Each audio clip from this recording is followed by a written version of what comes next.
I'm here with Luke Pickerill, the owner and president of MonteVista Homes in Bend, Oregon. Welcome, Luke. Hey, thanks for having me. It's great to have you.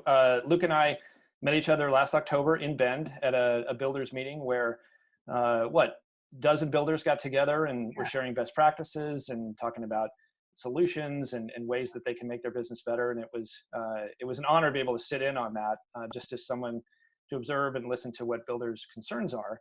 And it got me thinking about how we could kind of bring that to a larger group of builders to some extent. So I invited Luke back to join us on the weekly.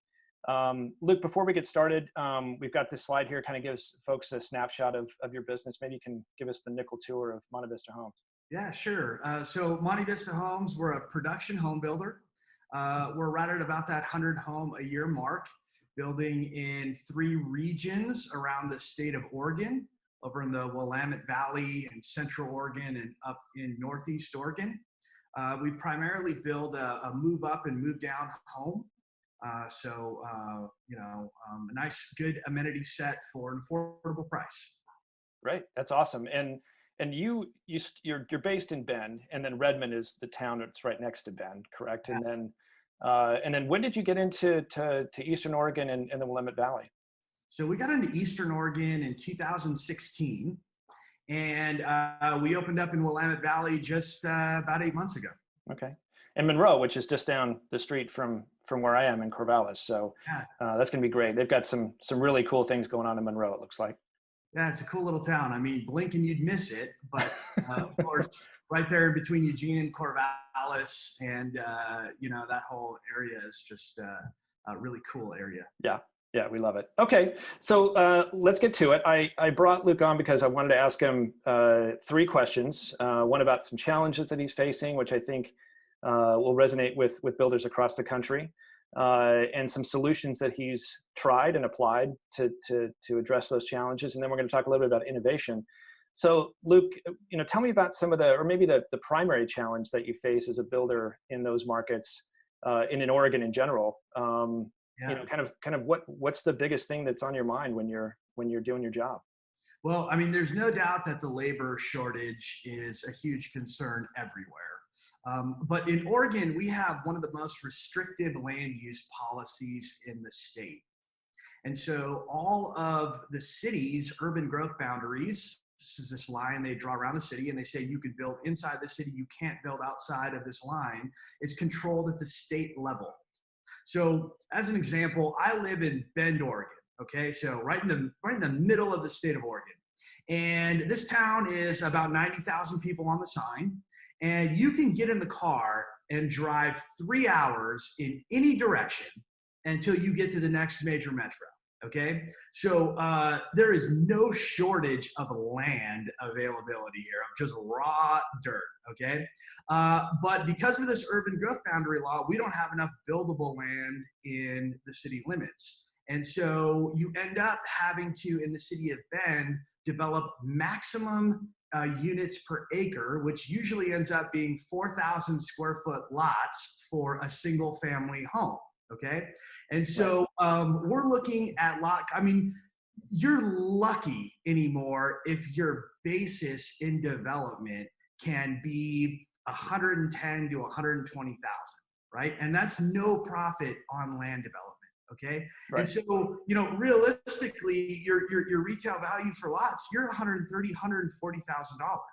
Now, you couple with that the cost of a building permit, which in the city of Bend right now is about $30,000, and you're somewhere between $150,000 to $170,000 before you've even taken a single 2x4 out to that job site, right? So Yeah. now we think about the economics of all of it. Okay, so Bend is in Deschutes County. So if you take the high number, Deschutes County median income is about $64,000 a year.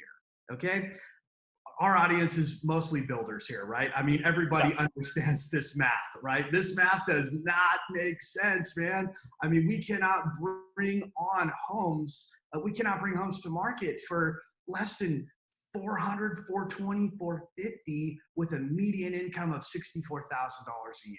And so far and away, I believe that the land and regulatory burdens we're facing here are one of the primary challenges that we're facing.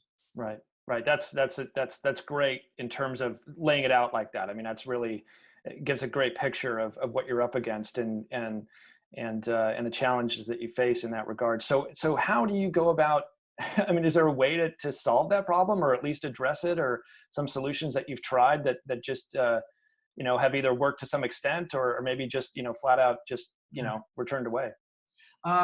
So some combination of both. I mean, we've had to get really, really creative in the way that we've structured our development deals and financing deals with both independent investors and with the landowners. Because, at these types of prices, you can't come in and just land bank. I mean, you're talking, you need 3, 4, 5 million to secure a 30 lot project, and that's just raw ground. Right. I mean, so we've had to get really creative with financing, and then we've also just had to diversify by going to other markets around the state, which is one of the reasons why we've made an entry into, the Willamette Valley, another whole region in the state.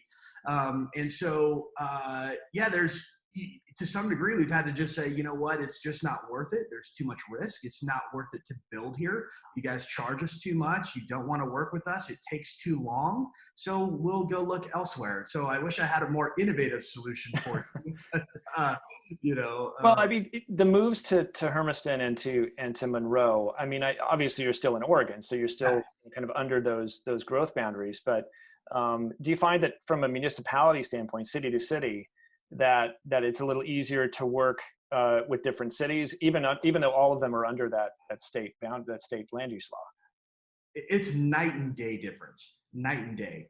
I mean, you go up to some of these smaller municipalities and they engage with you. They want to have a conversation with you. You don't always get what you want, but you can always have a productive conversation where there's a meeting of the minds and let's figure out a way to work this out.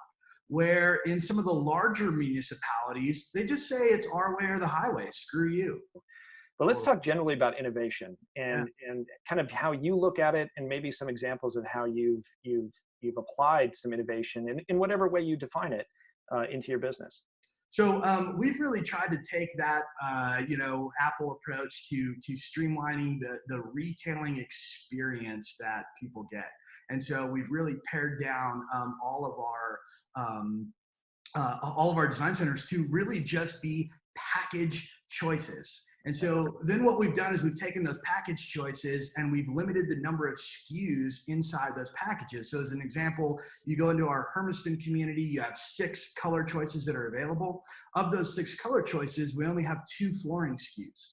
And so inside those 2 flooring SKUs, now we're able to bulk buy on those 2 SKUs, and we're able to get quite a bit more economies of scale than we were getting in sort of the old system of just a million samples, And so I think there's no doubt in my mind, we're reducing complexity from an operational perspective.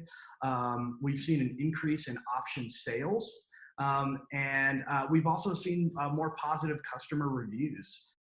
Great. Hey, Luke, this is great stuff. I really appreciate your time. Thanks for making it for me today, and best wishes through the rest of the year and beyond. Thanks for having me on, Rich.